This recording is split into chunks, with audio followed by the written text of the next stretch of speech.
Hey there, simps of the Blender community. Recently I've been making some old books and they turned out pretty realistic, I think. So I thought, you know what, let's make a tutorial about this. It's not as good as the procedural book that I saw like a Reddit post of, but I think these are passable, you know. You look at these far away, grandma will be happy.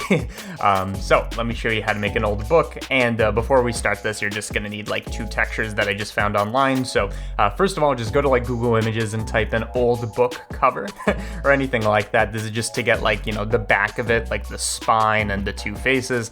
You can just pick one of these. I mean, I already downloaded one. And the other one is you just type in old book, and then you're gonna look for an image that has some paper, right? Like this one, for example, or something like that. I ended up downloading these. Oh, I know, every time I show the background, it's more cursed. I ended up downloading this one.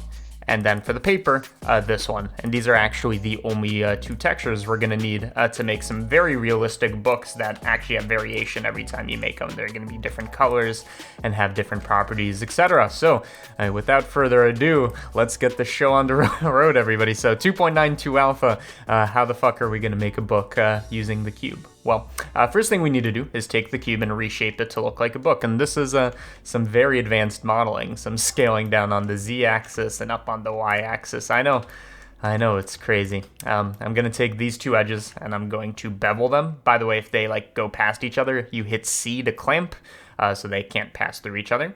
Then you add some segments, and then we, you know, merge by distance, I guess. So, you know, removes two vertices for that edge that collapsed in on itself because of the clamping. So first of all, you want to make the basic shape of your book like this, right? You can make it taller, you can make it whatever, but once you like the general shape, you just take these three faces. Two of them are n-gons, but you know what? Has an n-gon ever hurt you? Probably not. I mean, there's probably one dude watching this. For instance, by the way, there's probably one dude watching this that, you know, it's harassed its family and stuff like that. It's like, oh, please don't talk about that. And to that person, I'm sorry. So, you know, you inset inwards, and then I'm using extrude along normals from here instead of hitting E, because it does that. Extrude along normals is going to be perfect for not insetting, because, you know, insetting is a different operation, but making the pages kind of go in a bit, okay? So that is our base mesh, and we could do a bit more to this, but honestly, it's looking fine. So shade smooth. If it's looking weird, you always auto smooth, okay? So that smoothing only happens if we reach this threshold, or if we don't pass it, rather. Okay. We have the base shape for our book. How do we make it look really good from this really bad mesh? Well, first thing I'm going to do is I'm going to do some UV unwrapping work to get the textures on here, and then we're going to do some procedural material stuff, okay? So to start off with, we're going to have a material for our book, right? Whatever we do here is going to affect it. So I'm just going to load in an image of the back of the book, and you can see my cursed desktop stuff here. Right now it's going to apply this image based on the UV unwrap this thing has, and because it's effectively random, right? It's gonna look very weird. So we're gonna take this, we're gonna go to UV editor, because I've found, and you could call me crazy, I found this is the best place to do UV editing. I know. Since we are doing the spine of the book, right, like the front, the back, and the spine, the neck of it, the femur, what am I talking about? What we want to do is select the faces that are relevant. So in other words, the outer case of the book, okay? Select those, enable this button, and it will highlight those faces. So we can run a unwrap, so that's a U unwrap. We get a unwrap that almost fits this, but we just got to resize it a tiny bit. And you can see whatever we do here kind of goes onto the 3D mesh. So I'm just going to scale it down just so it's completely in bounds. And the thing you want to make sure of is that these faces in the middle that are the spine of the book are only going in that area. So let me just deselect, and I want to box select these, and we could scale them inwards a bit, just so the spine's taking up, you know, more of the curvature, okay? And you can see, like, it still looks like a mess in some areas, but as for the cover, the spine, the thing, it's actually mapped pretty well, so you could just kind of, like, snag any image from Google Images and it will look pretty good, okay? Yes, there's more work to do here, but for now, I guess one thing we could do is we could select the rim, so not like, you know, the thing we were selecting before, but just this, like, outer loop. We can also I don't know, smart UV project, just to unwrap all those segments, and I'm just gonna sample. I'm gonna like scale all those down on some red section of the book, so it's, you know, taking that, okay? What's the point? The point is we're going to have one material for this, so this is going to be our cover material, which is in all caps for some reason. And the other one is going to be our, I guess in all caps, paper material, and that's just for the interior. And for that one, you guessed it, we're going to use the other thing. So select all those faces. We're going to assign it to this, so now you can see we have a different material affecting the inside of it. And, you know, this is why we downloaded that second image. And I know whatever we do ain't going to look too realistic right now. But, again, this is just a starter. This is like kind of like a diffuse pass. And then we'll get into it, okay? So select your 3 faces. We are going to unwrap, although maybe we should unwrap them individually, I'm thinking now. Yes, I think we should. So I'm just going to take only one of them. I'm going to unwrap so we have that face, rotate it by 90 degrees, and just insert it over the paper. So you can see it's actually sampling a paper texture. And then you just kind of repeat I mean, this is very Ian Huberty. I mean, I don't know at what point he got the fucking license to have like UV unwrapping onto images be like his brand or whatever. But, you know, whatever. This is a very Ian Huberty way to do this because I guess he owns that. I don't know. Maybe I'm just making stuff up. Okay, so make sure your 3 faces are taking up the pages. I mean, you could line it up pretty well, but I think this is a good start, okay? So we have a book. I mean, you know, we could resize it and all this because it's UV map dependent, so it kind of stretches with this, like even if we make it insane. It stretches with it. So we have a basic book. Now the question is, how do we make it look good? So first of all, let's do a save. I'm going to call this not old book because that already exists, but I'm going to call this old book available on Patreon because, you know, when I'm done with this, I'm going to clean it up and put it on Patreon. You know the drill. You got to advertise. Plug 24/7, okay? Speaking of plugging, we need to plug some more nodes to make this thing look realistic. Okay, rendered mode. We're going to switch over to cycles, GPU, and we just want to, you know, do HDRI lighting. You know the drill. So I'm just switching to cycles to get a more realistic look. I'm applying an HDRI, which right now is not going to do anything because we don't have any BSDFs, and film transparent, okay? So right now, if we add in an object that isn't our book, you know, into the scene, it's going to look like it's actually shaded really nicely because there's an HDRI lighting it. So we want to use that to light this.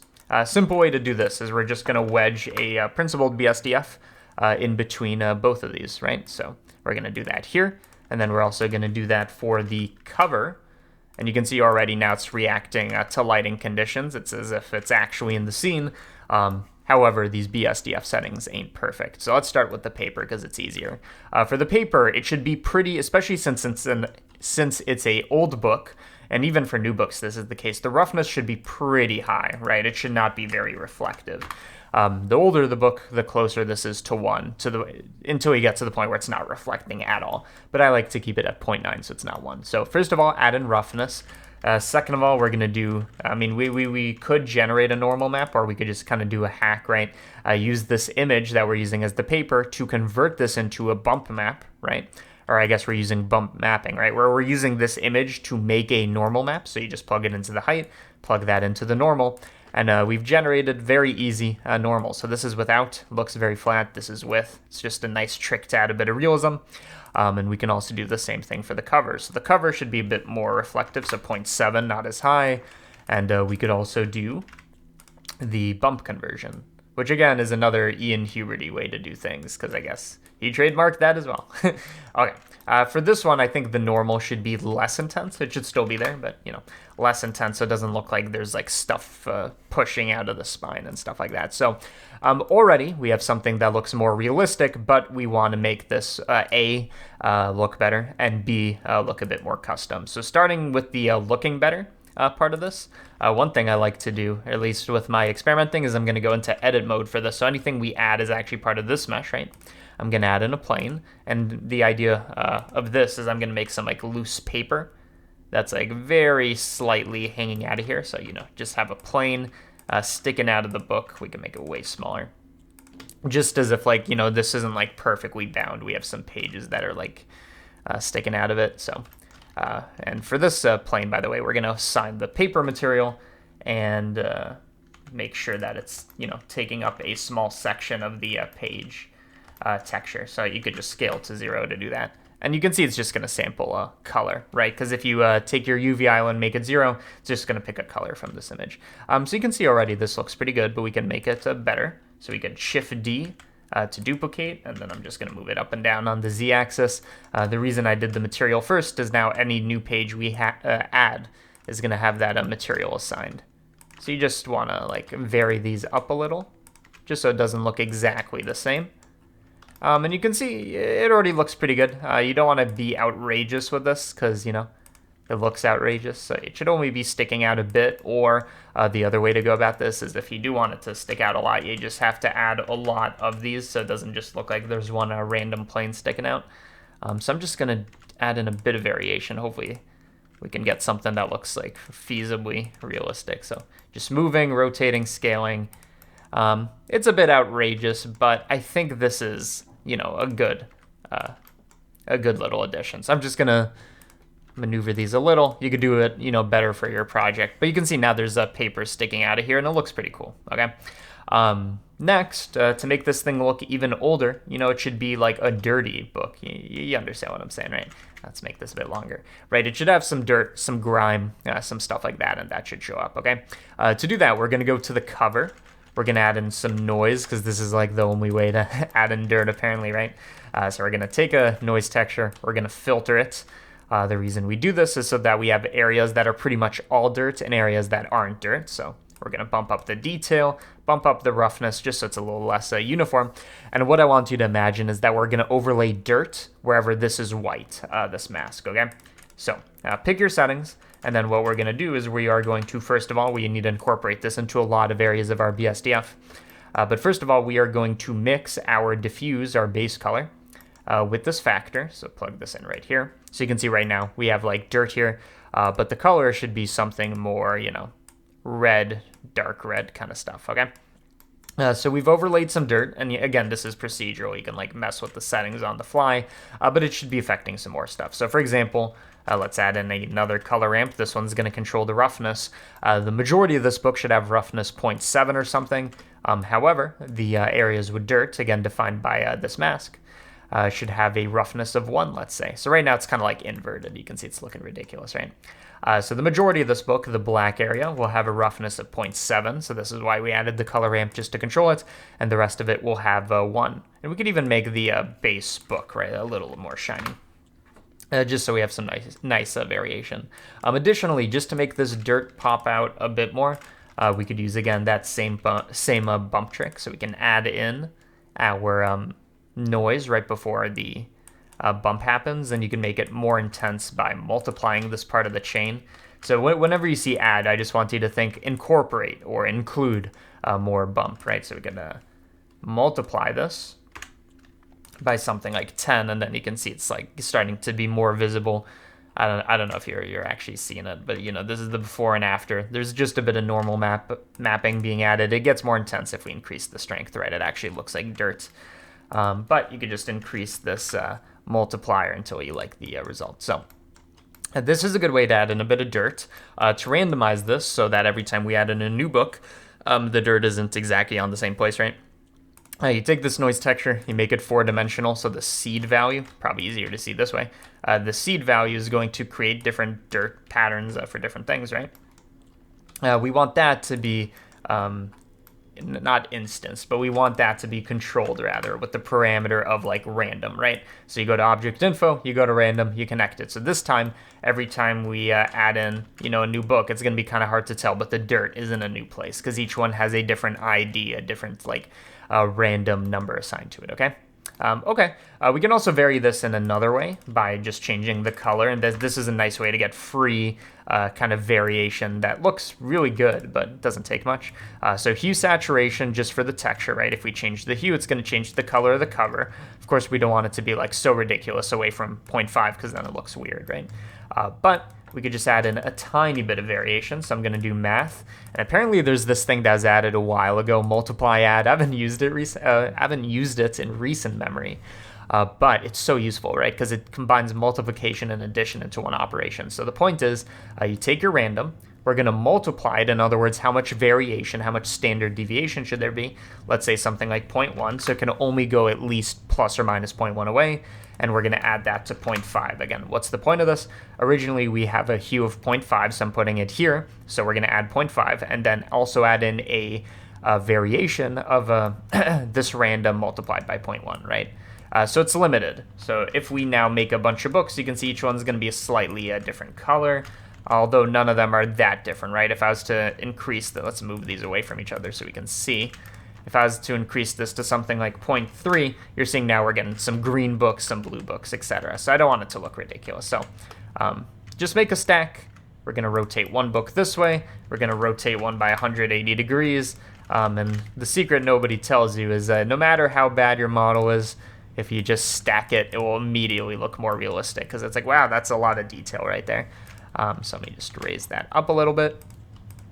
Of course, there are other ways that you could add in variation, right? Like you could go to some of these books and the pages, which are now custom to each of these, you could like move them around so they're not exactly in the same spot for each book, right?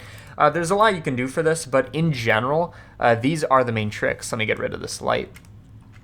These are the main tricks that I employed to get some realistic old-looking books. I guess one final thing that I would include, so I'm just putting in a floor here, not very important.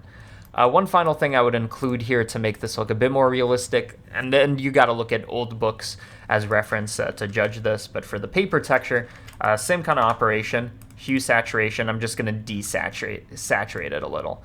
Just so it doesn't look so like absolutely yellow. So something like 0.9. It's going to be subtle, but this is the before, very yellow, and then after, just a little more subdued.